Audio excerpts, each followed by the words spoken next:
Então, pessoal, tudo bem? Nesse vídeo número 4 a respeito de anestesia em endodontia, a minha intenção é montar um protocolo passo a passo. Falar direitinho como que eu vou conduzir o caso quando o paciente chega com um molar inferior com pulpite, tá? E aí eu vou te falar o que eu faço, por que eu faço dessa forma e o que a gente consegue de resultado positivo. Vamos lá?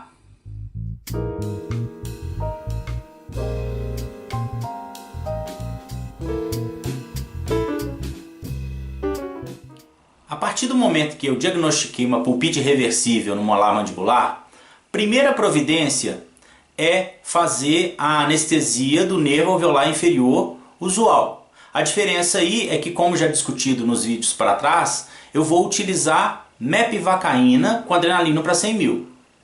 1 ou 2 tubetes, técnica convencional do bloqueio do nervo alveolar inferior, tá? Aí eu vou fazer o que a gente discutiu no último vídeo.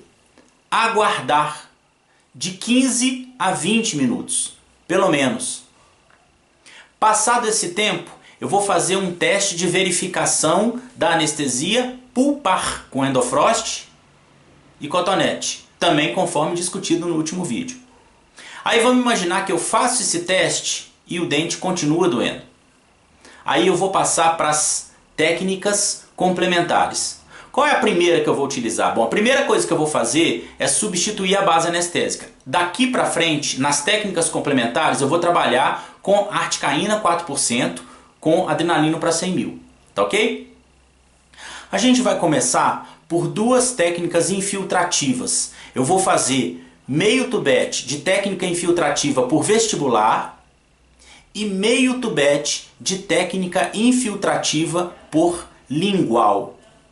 Qual é a razão de eu estar fazendo uma e estar fazendo outra? Eu gosto muito de fazer uma técnica infiltrativa supraperióstea por lingual por razões anatômicas. Dá uma olhadinha nessa figura. Dá uma olhada na espessura da cortical óssea de osso compacto por vestibular e na espessura desse osso compacto por lingual. Por lingual, a gente vê que esse osso compacto é bem mais fino que por vestibular, certo?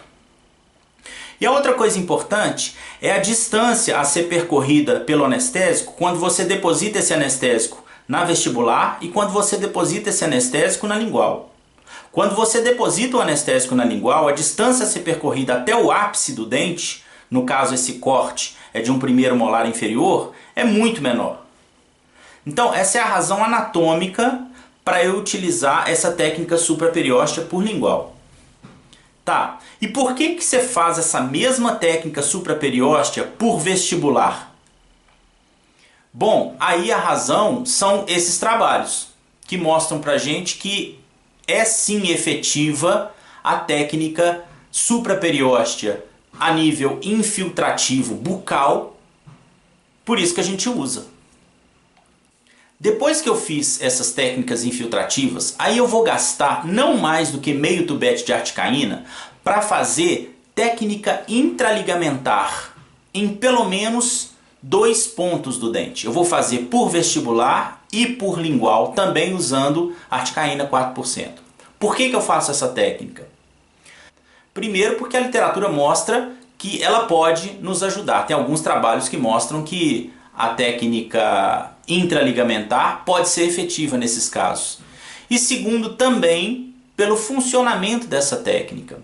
Muita gente acha que quando a gente vai fazer a técnica intraligamentar, o anestésico vai percorrer todo o ligamento periodontal até chegar no ápice radicular. Não, não é assim que ela funciona. Na verdade, tem alguns autores que chamam essa técnica intraligamentar de técnica intraóssea. Por quê? Porque o objetivo dela, como dá pra gente acompanhar nessa figura aqui, é contornar o osso compacto vestibular. A gente sabe que esse osso compacto ele não encosta na raiz do dente. Então a gente se aproveita dessa pequena distância que a gente tem entre o osso compacto vestibular e a raiz do dente para depositar o anestésico no epitélio juncional. Importante dessa técnica, lembrar do bisel ficar virado para o osso. E vai ser uma técnica que vai demandar uma pressão no anestésico. Então a gente vai encaixar essa agulha com o bisel virado para o osso e vai fazer pressão. A quantidade de anestésico não é muito importante. A gente depositando esse anestésico no local correto, a gente espera que ele percorra o osso trabecular até chegar no ápice articular. A gente sabe que o anestésico espalha muito mais fácil pelo osso trabecular da mandíbula. Então a gente meio que dá uma volta no muro de osso compacto e deposita esse anestésico já no osso trabecular para que ele chegue ao ápice. Os trabalhos mostram pra gente que essa técnica também é muito efetiva. Vale a pena lançar a mão dela. 5 a 10 minutos depois que eu tentei todas essas técnicas, eu vou fazer uma nova verificação de analgesia pulpar com cotonete e endofrost. Ainda não deu, o dente continua doendo. Repito a técnica intraligamentar, repito a técnica infiltrativa por lingual e por vestibular e aguardo mais 5 minutos. Olha, eu tenho certeza que para grande maioria dos casos você vai conseguir analgesia efetiva se você fizer isso. Mas vamos imaginar que naqueles restritos casos, mesmo fazendo todas essas manobras, ainda não foi possível obter analgesia do dente nesses casos. Aí o que eu vou fazer? Bom, aí a gente chegou no cruzamento. Ou eu vou para cá ou eu vou para lá. Eu nunca utilizo a técnica intrapulpar. Em nenhuma hipótese. Depois a gente vai conversar bastante sobre isso. Tá bom, então nesse caso agora que eu não estou conseguindo anestesiar, qual que é o meu procedimento? Sabe o que eu vou fazer, gente? Eu vou pegar o receituário e vou prescrever para esse paciente dexametasona, 4 mg, um comprimido, para ser tomado em dose única. Quando? Imediatamente, vai ser um comprimido. E eu vou prescrever também ibuprofeno, 600 mg. Quantos comprimidos? Um. Para ele tomar esse comprimido 1 hora antes da próxima consulta. Que vai ser que dia? Vai ser amanhã no mesmo horário. Trabalhos mostram que há um grande benefício em pré-medicar o paciente com um anti-inflamatório não hormonal antes de tentar a analgesia, que eu vou tentar no dia seguinte. Além disso, o que eu vou fazer em relação ao dente? Maioria dos casos de pulpite irreversível, eu vou ter cárie profunda, certo? E eu não consegui acessar a polpa ainda por falta de analgesia. Eu vou pegar uma colher de dentina, vou tentar com muito cuidado remover todo o tecido cariado que eu conseguir e vou colocar no fundo dessa cavidade uma bolinha de algodão embebida em eugenol. Esse eugenol vai funcionar como um anti-inflamatório tópico até eu atender esse paciente no dia seguinte. E eu vou fechar esse dente com um cimento de óxido de eugenol comum, que pode ser um IRM, por exemplo.